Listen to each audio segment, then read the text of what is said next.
Mais par contre, là, il y a la CAF qui m'a envoyé un courrier, en fait, un ultimatum qui me dit on va vous couper le RSA si vous acceptez pas cette offre d'emploi. Aujourd'hui, je vais la mettre en dessous, en pièce jointe. Vous pourrez la télécharger, la lire et la relire et la partager un maximum. Par exemple, vous avez 7 salariés, vous en avez pour, je sais pas moi, 20 000 euros de salaire et il y a 17 800 euros de charge. J'ai vu une vidéo d'un mec avant qui parlait de ça et je suis tout à fait d'accord avec lui. En fait, même si tu gagnes 1008, 1009, 1007, c'est pas suffisant. Peut-être un peu moins, un peu plus, qui étaient à découvert.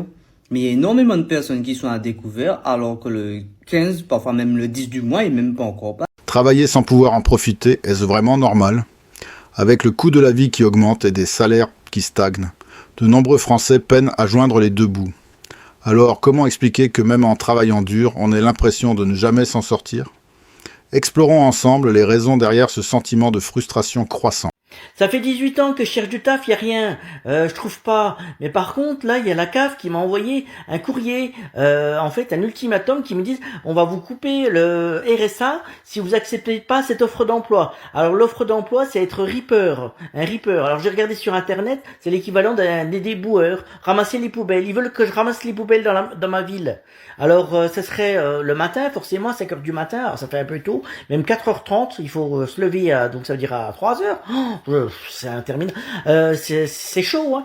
Et puis donc il voudrait que je commence au plus tôt là, sinon il me coupe tout. J'aurai plus de RSA, plus rien. Donc c'est soit je ramasse les poubelles, soit je gagne zéro. Alors dites-moi voir, est-ce que je dois accepter ou pas? Est-ce que je peux trouver une solution ou est-ce qu'il y a quelqu'un qui peut me pistonner, je sais pas, sur autre chose? Non, moi je vais pas ramasser les poubelles. Et comment dire, ça sent pas bon les poubelles. Vous imaginez, je vais puer la mort. Ah non, aidez-moi s'il vous plaît. Mes chers amis, bonjour. Alors là, l'histoire avec l'URSSAF atteint son paroxysme. Aujourd'hui, le 23 décembre 2025, je reçois un recommandé de l'URSSAF suite à toutes les vidéos que j'ai mis sur X et sur TikTok qui ont fait des millions de vues. Et mes différentes invitations sur quelques médias indépendants. Évidemment, cette lettre est absolument incroyable. Aujourd'hui, je vais la mettre en dessous, en pièce jointe. Vous pourrez la télécharger, la lire et la relire et la partager un maximum. Aujourd'hui, suite, je rappelle quand même, à la plainte que j'ai déposée, qui a été classée sans suite, pour escroquerie en bande organisée, association de malfaiteurs, atteinte à ma personne morale, etc., etc.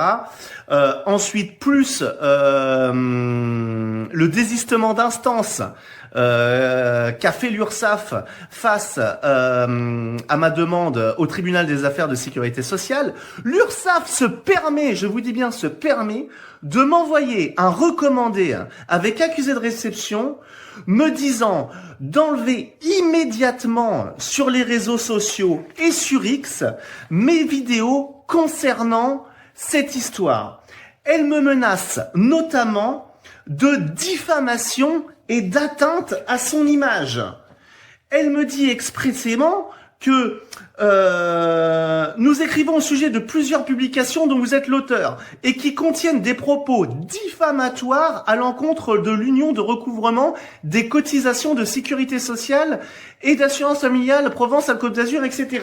D'accord. En conséquence, je vais pas vous lire tout le courrier, mais vous l'avez en pièce jointe. Il me rappelle l'article de diffamation, alinéa 1 de l'article 29 de la loi du 29 juillet 1981, par lequel les libertés de la presse définissent la diffamation, toute allégation, etc., etc. Par ces publications, vous attribuez à l'URSSAF-PACA des agissements susceptibles de recevoir des qualifications pénales, notamment des infractions d'escroquerie en bande organisée, de détournement de fonds publics, de harcèlement moral et d'association de malfaiteurs et d'extorsion de fonds. Mais bien sûr! Et d'ailleurs, vous m'envoyez un courrier, mais m'envoyez pas de courrier, assignez-moi directement devant les juridictions pénales. Ça va aller plus vite, je vous attends. Et là en plus, je peux vous dire que je me suis blindé d'une armée d'avocats que vous allez comprendre comment ça va se passer? Puisque mon retentissement médiatique m'a fait venir une armée de gens à mes côtés pour littéralement vous atomiser la figure. Donc je répète, ma plainte qui a été classée sans suite, je vais saisir les juridictions civiles exactement pour ce que vous me dites d'arrêter de faire, d'accord? Et je vais les faire avec plusieurs avocats de toute la France qui se joignent à moi. Et ensuite, pour le reste, c'est-à-dire enlever toutes mes publications TikTok et X, que dalle! Regardez, la preuve, je fais cette vidéo pour vous dire attaquez-moi! Arrêtez de m'envoyer des courriers de menaces! Les menaces, vous voyez ces recommandés? Une fois que j'ai fait la photo du recommandé et que je la partage, je la mets dans mes toilettes, d'accord? Et je m'essuie les fesses avec. Et il n'y a aucun problème, d'accord? Envoyez-moi une assignation au tribunal, s'il vous plaît. Je vous en implore, l'URSSAF. D'accord? Je vais vous mettre à l'amende. D'accord? J'ai toutes les preuves. Elles sont incontestables. Voilà. Joyeux Noël à tous et bonne année. Et à très bientôt. Dans la première partie, on a suivi les mésaventures de Dutaf, confronté à un ultimatum pour un emploi de Reaper et à des menaces de l'URSSAF pour diffamation. Cela soulève des questions sur la pression exercée sur les chômeurs et la gestion des accusations par les institutions. Dans la suite, on découvrira comment l'URSSAF a potentiellement prélevé des montants inexpliqués aux entreprises. Salut les amis, alors la deuxième vidéo aujourd'hui qui va faire du mal, qui va saigner. Petit rappel des faits sur le petit problème d'URSSAF que j'ai eu il y a 1 an et demi. Alors moi il faut savoir que en tant que PME, avec mes petites entreprises, j'utilise le TZ. Le TZ c'est un centre de l'URSSAF qui permet d'éditer les bulletins de salaire. Donc en gros, vous rentrez vos salaires, ça vous calcule automatiquement les charges de tous vos salariés, ça vous génère automatiquement les salaires, et à la fin du mois, ça vous prélève du montant total de tous vos salariés. Donc par exemple, vous avez 7 salariés, vous en avez pour, je sais pas moi, 20 000 euros de salaire, et il y a 17 800 euros de charges. Bon, les 20 000 euros de salaire, c'est vous qui faites les virements à vos salariés, c'est normal. Et les 17 800 euros de charges, ils sont calculés automatiquement par l'URSSAF via le TZ, et ils prélèvent automatiquement à la fin du mois. D'accord? C'est très simple. C'est calculé, c'est fait comme il faut, c'est un centre agréé en partenariat avec l'URSSAF, c'est l'URSSAF d'ailleurs, donc il peut pas y avoir d'erreur possible. Et il y a 2 ans, on reçoit une petite relance de l'URSSAF, vous avez à payer 345 € en retard. Donc on vous majore de 10%. Alors déjà, 14 ans de société, jamais en retard à l'URSSAF, c'est jamais arrivé. Et sachant qu'on est en prélèvement et que c'est eux qui calculent eux-mêmes les charges et qui émettent les bordereaux et qui prélèvent, on peut pas avoir un retard de 345 €. On a demandé d'où ça venait. Je vous refais pas la petite histoire de ma première vidéo qui a fait 1 400 000 vues, où je me suis fait clôturer mon compte en moins de 24 heures. C'est pour ça que j'ai recréé un nouveau compte TikTok. Et si vous voulez, ils ont été incapables de justifier d'où venaient ces 345 €. Donc, ils en ont mis les huissiers au cul, etc. On a refusé la requête. Et on en est arrivé au point où, si vous voulez, on s'est aperçu, en remontant sur 5 ans en arrière, que tous les mois, en fait, le TZ prélevait un petit peu plus que les bordereaux de cotisation. C'est-à-dire que, par exemple, janvier, vous avez 17 802 € qui devaient être prélevés. C'est le calcul de l'URSSAF. Donc, vous avez le bordereau, vous avez les bulletins de salaire qui correspondent. C'est en plus l'URSSAF qui le fait, donc il n'y a pas d'erreur possible via un autre moyen comptable de le faire. Bon, 17 802 €, ils prélèvent 18 836. 34 € de plus, par exemple. Et le mois d'après, 20 € de plus. Et le mois d'après, 8 € de plus. Et on a remarqué que sur 5 ans, en fait, ils nous avaient volé 2703 €.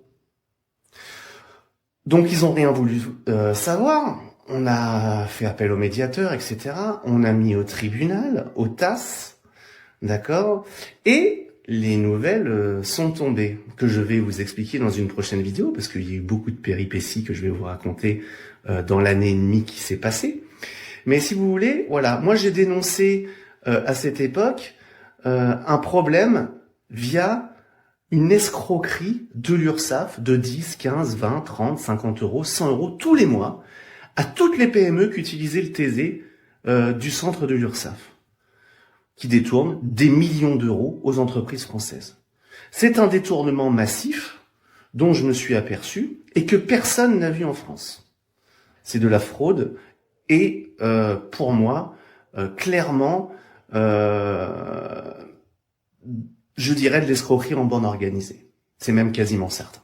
Voilà. Donc voilà, voici ma deuxième vidéo. J'espère que vous la partagerez beaucoup. Et je vous dis à très bientôt pour la troisième, la semaine prochaine, où je vais vous raconter toute l'histoire, petit à petit. Et vous allez voir, ça va faire du mal. À bientôt. Travailler en France, c'est plus du tout rentable. J'ai vu une vidéo d'un mec avant qui parlait de ça et je suis tout à fait d'accord avec lui. En fait, même si tu gagnes 1008, 1009, 1007, c'est pas suffisant. Surtout quand t'as des enfants. Encore quand t'as pas d'enfants, à la rigueur, tu peux encore à la rigueur t'en sortir, mais quand tu comptes le loyer, l'essence, la voiture, les frais au quotidien, même pour mettre de l'argent de côté, c'est devenu difficile. Et je pense que c'est aussi pour ça que les gens sont devenus graves aigris et qu'ils ont plus envie de bosser. Parce que si encore ça payait d'aller bosser, on irait sans râler. Là, on y va parce qu'on n'a pas le choix. Mais je pense que les gens, ils râleraient moins. Au final, tu bosses 7 à 8 heures par jour, voire 9, voire plus pour certains. T'as du mal à mettre de côté. Tu peux partir en vacances, mais tu peux pas non plus te faire des vacances de malade. En fait, c'est juste pour survivre. Tu payes ton loyer, il te reste pratiquement plus rien pour te faire plaisir. C'est normal que les gens, ils ont plus de plaisir. C'est plus du tout rentable. Tu travailles, mais c'est comme si tu travaillais à perte, en fait. Et en plus de ça, tu te casses la santé et t'as même pas de remerciements. Désolée, mais je peux comprendre que les gens ils sont devenus aigris et qu'ils râlent de plus en plus. Face à ces témoignages poignants sur la précarité et les difficultés économiques, on sent bien la tension entre les attentes des institutions et la réalité des individus. Néanmoins, la question demeure, comment concilier dignité et survie dans un système qui semble s'éloigner des besoins fondamentaux? À vous de réfléchir à la société que nous voulons bâtir. Le mois de janvier est financièrement interminable. Alors vous allez pas me dire que le mois de janvier est très facile financièrement pour vous, parce que je vais pas vous croire. Surtout pour ceux qui sont dans la fonction publique, vous savez qu'on est payé généralement vers le 22-23, et entre le 22-23 décembre et le 27-28 et parfois 29 janvier, on n'est pas payé. Donc ça fait plus d'un mois sans argent. Et je sais qu'avec les dépenses de Noël, il y a certaines personnes, au bout de 15 jours, il restait déjà plus rien sur leur salaire. En plus, j'ai vu un article, je sais plus de quel journal, qui disait que le 18 du mois, qu'il y avait au moins 25% des Français, ou peut-être un peu moins, un peu plus, qui étaient à découvert. Mais il y a énormément de personnes qui sont à découvert, alors que le 15, parfois même le 10 du mois, est même pas encore passé. Comment ça s'explique selon vous? Est-ce que c'est le coût de la vie ou le fait que les salaires ne soient pas assez élevés ou les deux à la fois? J'aimerais bien avoir votre avis dessus.